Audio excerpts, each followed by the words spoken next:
Icciitii ajaa'ibaa yeroo ammaa kana keessatti jechuudha Itoophiyaa keessatti ijoolleen kolleejjii yuunivarsiitii garaagaraa jiran jechuudha. Ijoollee qabeenya qaban malee ijoolleen sammuu gaarii qabanii darbaa hin jiranii yookaan gara aangootti yookaan gara hojiitti jechuudha.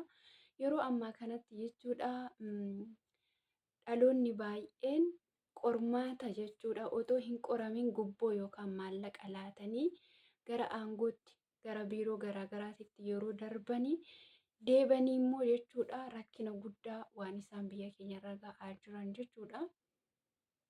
Waan ajaa'ibaa tokko argeen har'a jechuudha. Wanta ijoo wanta bakka barnoota ta'ama jedhamu tokko ani gaafan argu gaafan barreeffamaan argu sagaleetiin yookaan viidiyootiin nan isinii qooda jechuudha. Mee yeroo ammaa kana keessatti jechuudha Itoophiyaa keessatti namni qabeenya qabu yeroo ammaa kana jechuudha waan hunda bituu danda'a jechuudha. Garuummoo abbaan hiyyeessaa haati hiyyeessaa tokko ilmoo ishee rakkattee guddifattee kan sammuun isaa banamaa ta'e kan dadhabee qormaata qoramuu kan danda'e immoo qo'achuu danda'u kan danda'e immoo darbuu danda'u yeroo ammaa kana hojii qabachaa hin jiru jechuudha. Karaa teelegiraamii barataa tokkotu jechuudha. Barataa cimaa ta'ee akkasuma immoo barnoota isaarraa akka tasaa hafee qormaatarraa jechuudha. Nagaa waaqayyo isiniif haa baay'atu hordoftoota yeroo mul'ata akkam jirtu nagaa keessa miti ani obboleettiin keessan nagaadha galanii waaqayyoof haa ta'u. Viidiyoo kanarra waan hedduu akka barattanii abdiin qaba. Yeroo ammaa jechuudha namni namatti ba'aa ta'e biyyattillee ba'aa ta'a jechuudha. Barreeffama dooktarii keenyaa yeroo darbii isinii dubbiseen ture jechuudha. Dhimma mucaa ta'ee har'as immoo jechuudha dhimma obboleessa tokko jechuudha. Akka tasaa ta'e qormaanina darbee ture marsaa lammaffaatti qoramuuf jennaanii gubboo kaffalii naan jedhanii dooktar akkaman godhaa gubboo kaffalee qormaata kana qoramamoo sammuu makootiin qoramee yoon darbes yoon kufes akkaman ta'a jedheetu dooktarii kana gaafatachuudha. Deebii dooktarii kanaatu barnoota nuu ta'a jedhee nani viidiyoo kana akka waraabu isinii taasise jechuudha. Mi'a amma dhumaatti dhaggeeffadhaadha. Dooktariin kun maal akka jedhe waliin ilaalla. Barataan kun jechuudha qormaata sanaa ijoollee baay'een maaltu itti si rakkisee gubboo kee laadhuuti qormaata kee fudhadhu jedhu. Sammuun koo immoo kuftes baates qoramii naan jedha yaadni koo gara lamatti hiramaadha jedhe dooktariin kun immoo jechuudha waan inni deebisee fi nan isinii dubbisa jechuudha. Dooktariin keenya baay'ee nama sammuu isaanii banamaadha dhugaa dubbachuu fi ani barreeffama isaanii yeroo baay'ee nan dubbisa. Dooktar Alamaayyoo jechuudha baay'een keessan beekuu dandeessu. Namni isa beekurraa immoo waa barataa jabaa ofii immoo abbaamatu jabeeffata mitiire. Akkas jedha barreeffamni dooktariin keenya obboleessa kanaaf deebisee akkas jedhaan. Dhaloonni keenya kunis waanuma kana nuuf qoodee kanaan duras qormaata biyyoolessaa qarshiin barsiisotaaf kaffalamuun baay'een dhaloonni darbaniiru jedhamee hin odeeffamaa jedhe. Amma immoo jechuudha maal jedha? Dhaloonni qarshii kaffalee qormaata sammuu namaatiin hojjetame darbee ba'aa biyyaati malee furmaata biyyaa ta'uu hin danda'u. Sababiin isaa hattuun eessattuu hattuudha.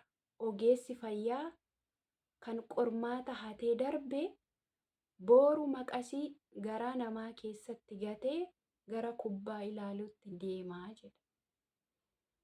Isinii gali miti ogeessi fayyaa tokko har'a qormaata gubboodhaan darbee mana hospitaalaa tokkotti yoo ramadame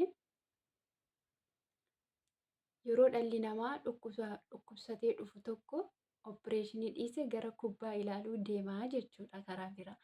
Maal jechuu barbaadaniiti asitti maaliif jennaan dhugaa dubbachuu fi maaliifree akkamitti akka dhalli namaa rakkatee yookaan immoo dhukkubsatee dhufu ogummaa ittiin hojjetu sana hin qabu waanta ta'eef kan bite qarshiidha dandeettii isaa waanta ta'eef wayyaa tokko mee ammasiin jechuudha wayyaa tokko gatii jabeessaatiin otoo bittanii jechuudha. Har'a boruulleen uffattan yeroo tokko tokko uffattu. Akkasuma immoo wayyaa sana kunuunsitu.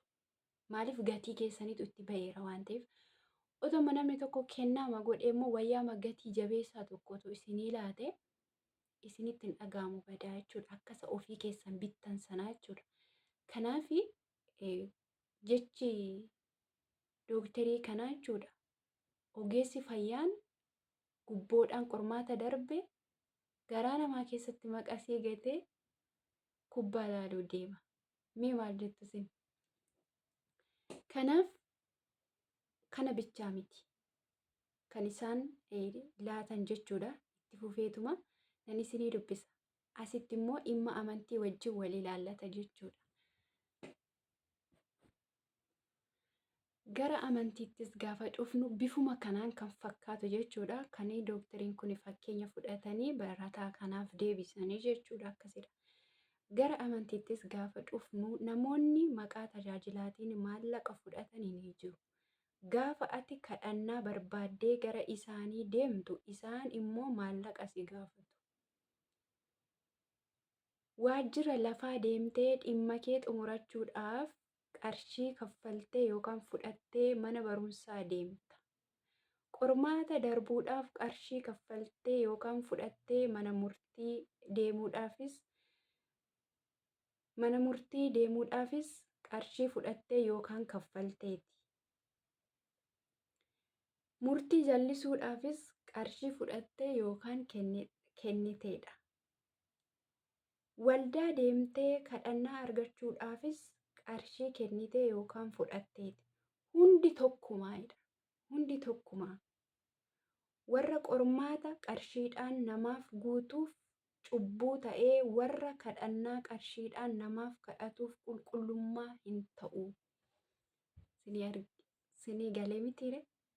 Baay'ee tokko nama ajaa'iba jechuudha. Maaliif jennaan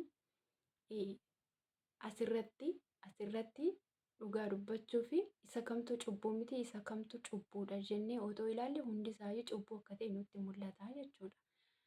Gara barattootaa yoo dhaqne, gara mana murtii yoo dhaqne, gara waldaa yoo dhaqne, akkasuma immoo gara qabxii mana barnootaa yoo dhaqne, gara hojii mootummaatti darbuudhaafis yoo dhaqne hundi isaayyuu jechuudha. Jireenyi amma jechuudha dhalli namaa jiraatu dandeettiidhaan otoo hin taane maallaqaan ta'ee jechuudha.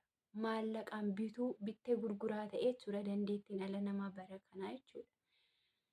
Baay'ee nama ajaa'iba dooktariin kun jechuudha. Deebiin ni laatu deebii ijoo fi baay'ee kan sammuu namaa banuudha. Akkas jedha itti aaneesi. As kanatti immoo akkas jedha. Namoonni Yesuus qabuudhaaf dhufan Yesuus argachuudhaaf maallaqa Yihuudaadhaaf kennan.